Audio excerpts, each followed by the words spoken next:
welcome to Tracy Mommy Reads. I am back again with another video.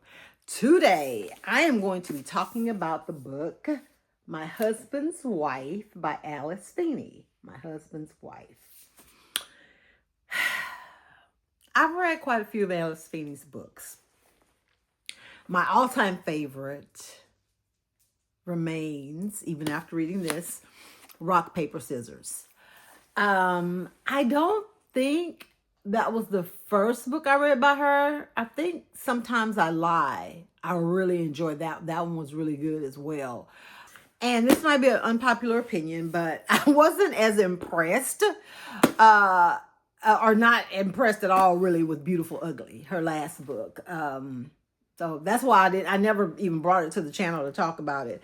I enjoyed this one, but again, still not as much as Rock, Paper, Scissors, but I feel like there was a little similarity going on in here with this one. So let's get into it. Just picking up my notes here. So at first, when I started reading this book, let me set the scene. Let me back up for people who may not know what this book is about. And I'm going to try my damnedest to not give any spoilers, okay?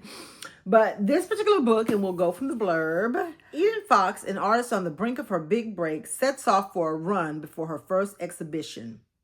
When she returns to the home she recently moved into, Spyglass, an enchanting old house in Hope Falls, nothing is as it should be. Her key doesn't fit. A woman eerily similar to her answers the door, and her husband insists the stranger is his wife. Okay? So, we're going to stop there because that is what pulled me into this story, because who is the woman? Okay?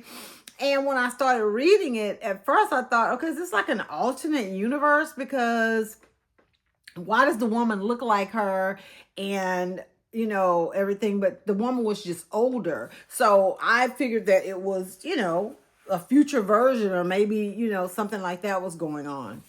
No, not at all. And I think therein lied my biggest issue with the book. Okay.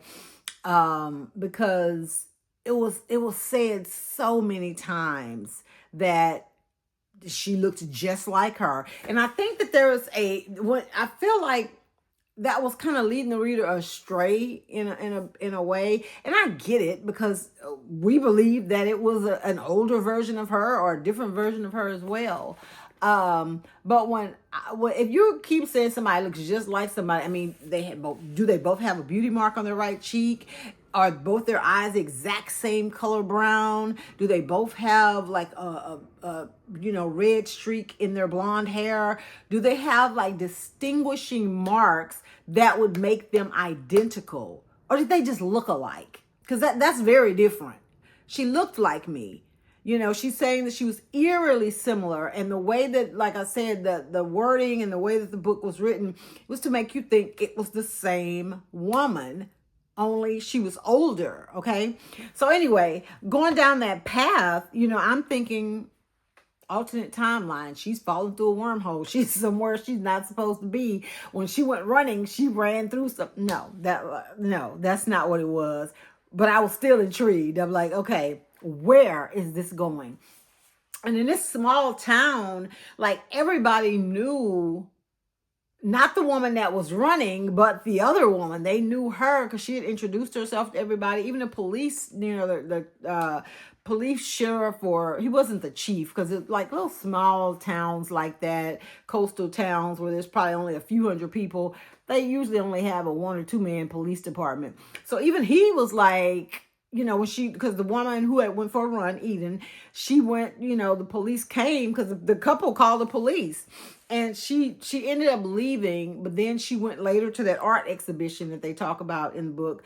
And that was supposed to be Eden's art exhibition. But this woman who was saying she's Eden, she was there like greeting everyone and talking and thanking people for coming as if it were her exhibition. And then the policeman saw Eden like snooping around and took her in.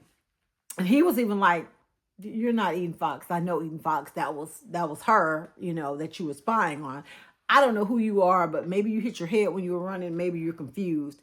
But this woman is convinced, no, that woman is a fraud. Okay, she's a fraud, and she's just convinced that somebody's playing a horrible joke on her, a trick on her. And the thing that's, suspicious is, like, her keychain has her name on it, but the key doesn't fit that door. It's like somebody changed the locks. And when she gets into the house, she knows exactly where everything is, and, all this kind of stuff. So as the reader, you're just like, what is going on here? But then the author gives us another story in another voice of a woman by the name of, let me see, what was her name? A woman that they called Birdie. Okay, so they call her Birdie, and she's like a recluse, and she lives in London, which is, far away from where these people live. So the whole story is like in England, but she lives, in the city. And we learn that she has this, diagnosis where she's not going to be living very long. I think the doctor gave her 6 months to live, and that's in the blurb. But her grandmother has passed away, and she goes to, and this is the timeline. It's actually not the same timeline. The story with Eden, trying to figure out who has, done a body snatch or who is taking her life. Birdie's story is 6 months prior to that happening. It's an alternate point of view, not timeline. Same, like, year, same, happening, same part of the world, but it's just 6 months earlier. So anyway, Birdie's grandmother dies and leaves her a house, which happens to be Spyglass, where 6 months in the future, that's where Eden and her husband, and even when you're first reading it, it says that they had just moved into their house a few weeks ago. And we learned that Birdie ended up selling the house, to a realtor, and then, whatever. But there's like this thing. Now you're really like, okay, hold on. So what is happening here? Because there's this thing where it's made to seem like the library maybe has some kind of, I don't know, for lack of saying something magical, magical realism. That's why I thought this is where this book was going, and it did not. And I feel like I was duped and disappointed by that, because it may have not even been the author's intention, but that's what everything seemed like it was leading up to. So anyway, as the reader, you're still trying to figure out, okay, how in the heck, because surely Alice Feeney didn't just give us two different stories.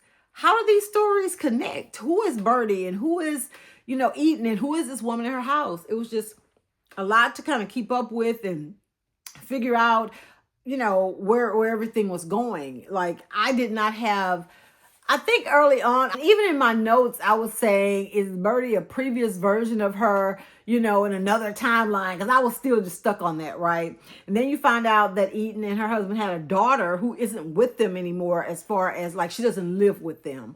Then you learn why she doesn't live with them and where she is. And you're still like, what the hell does Birdie have to do with any of this? Like, what's going on, right? And as the story goes on, the big thing is like trying to determine, for the first part of the book, we're trying to determine who has, taken over Eden's life. But then Eden goes to see her daughter, and her daughter is even like, that's not my mama. So if your own child, everybody can't be in on it, right? And let me take a sidebar here. Eden's husband worked for a company that their claim to fame, or what they did there, they were able to predict people's deaths, like pretty much down to the day. Okay. And when 6 months prior, when Birdie goes to her grandmother's house, she finds some information about that company, and apparently her grandmother had used it, because there's a thing that shows her grandmother's death, and that is the exact day she died. Again, that's why I'm leaning into this magical realism, but I digress. So anyway, after Eden on this, over here in the future, 6 months in the future, goes to see her daughter, and she's like, oh, it's not my mom. She's distraught. She leaves. She gets a message from someone telling her to meet them somewhere. Okay, and I'm going to pause here only because before I can tell you what the other half of the book, what they were doing, the other half, first half, we're trying to figure out who's taking Eden's life, right? As well as who the hell is Birdie. But you may want to skip ahead or stop this video here if you have not read My Husband's Wife, because I have to say this part.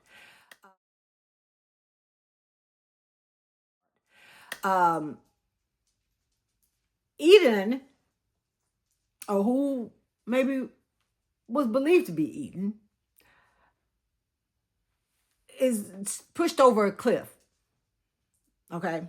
So the second half of the book, now it has become a murder investigation. Okay. So and the other, like, the thing that was crazy is now the husband is saying that was his wife. But where's the other wife? So it's like two women, but where's the other woman? And that's when the plot starts to thicken, because we also learn what happened to, like, specifically what happened to Eden's daughter and why she's where she's at, based on something that happened when she was, a small girl. Because I think she's like 18 now, so it's been like 10 or 12 years or whatever. And as we get closer and closer, I was just lost, right? I'm like, oh, this is about to be a hellified twist. And I will say, I will give it to Alice Feeney. I didn't see that coming. I was saying, even when early on I was thinking certain things and I'd said certain things and, wrote down certain things, it was never directly what the twist ended up being. Okay. Now, having said that, I feel like it was all plausible, and I would have been good potentially with it ending around about there, because that would have left me with like, oh my God, yes. But there was still a little bit more to do, and a little bit more stuff happened, and we went back to that whole thing with the other wife, and yeah, that part I was like, okay, because when we find out who the other woman was and whether or not it was actually Eden and who had been pushed off the cliff, it just started to get too convoluted, and it wasn't, it like started to be far-fetched at that point. After the twist, the rest of it felt very anticlimactic to me. But that twist was like a what? And how the connection between Birdie and the daughter and that whole thing was wild. Okay. And Eden and her whole connection to what happened with that whole part was that was very well done. Very well done. But the rest of it kind of left me, wanting, like I said, I feel like I could have stopped after reading the twist, and the book would have been like maybe a 4-star at that point, 4.5 star. But then it just kind of drug on, and then the rest of it just was like, I don't know. I won't say that it was a rush ending, but it was like an attempt to make all the pieces all of a sudden fit together. Which I think I've heard some people say that about rock, paper, scissors, which I didn't feel that way. I felt that every chapter was necessary and connected and made sense. But I don't know. I felt a little bit differently with this one. But yeah, it just got a little convoluted for me at the end. But otherwise, I enjoyed it. It kept me guessing. I wonder if something like this would be better pulled off on screen. When you see it on screen, would it be more like of a kind of jaw-dropping surprise, like how a lot of people felt about her book His and Hers? I think that had I not read His and Hers and knew what the twist was when I saw it on Netflix, I think I may have been more like, surprised or whatever. But even in the book, I was kind of like, what? So it didn't hit the same for me. But I wonder if this one would be better if it was adapted. I don't know. I don't know. So I'm just kind of in the middle on this one, but I want people to read it because I want to have like other viewpoints. I want to know what other people are thinking. So yeah, after this video, I think I'm gonna go and I'm gonna watch some videos of other booktubers who maybe have read this and get their thoughts and see what they thought about the twist and then how the story ultimately wrapped up. If you have read this book, My Husband's Wife by Alice Feeney, I would love to know your thoughts in the comments. You know, what you thought about the twist and what you thought about the story overall. Let me know. Thanks so much for watching. Make sure that you like this video. And if you have not taken the opportunity, go ahead and subscribe to my channel now. Okay, you did it? Great. Awesome. Now, do me another favor. Like, share this video with someone who you think may enjoy my content. Someone maybe who you want to know what they thought about this book. And let's all get to chatting in the comments. Enjoy the rest of your weekend, and I will see you next week. Bye.